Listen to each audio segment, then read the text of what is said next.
Chasing Quickie. Prior restraint is when government prohibits speech or expression prior to it being made. You stop a book or an article being published, a movie from being released, or a speaker from speaking. That's in contrast to censorship, which is made after the expression has taken place. It could be done by a statute requiring a permit before speech can take place, it could be done by a judicial injunction, or it could be a blanket prohibition of a certain type of speech, like broadcasting troop movements during a war.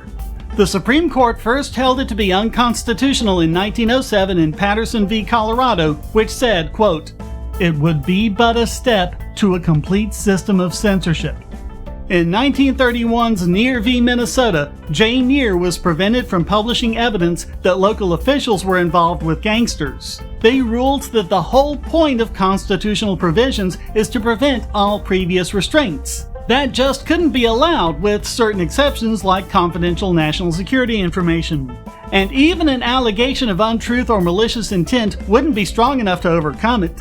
It became a big issue in 1971 with the publication of the Pentagon Papers, where classified and top-secret information was revealed regarding America's policies and activities regarding the Vietnam War. The Supreme Court ruled in New York Times v. United States that they couldn't act against newspapers ahead of publication using the vague excuse of security.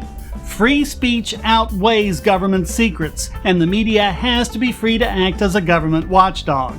You can still be sued or prosecuted under various exceptions after the fact, but you can't punish someone for what you think they're about to do. 1975's Nebraska Press Association v. Stewart gave us the Burger test. Gag orders can be issued in trials, but only when the ability to have a fair trial is threatened and no other alternative remedies exist, such as changing the venue. Oh, and the gag order has to be on both parties as well as third parties like the press. You can't say the prosecution can talk about the case but the defendant can't. It was also used in 1996 to strike down most of the Communications Decency Act in Reno v. ACLU. The fact that content on the internet may be harmful to children is no reason to stop that content being delivered to adults. The burden of protecting the children falls to their parents. As bad as it is to punish free speech after the fact, it's way worse to prevent it beforehand.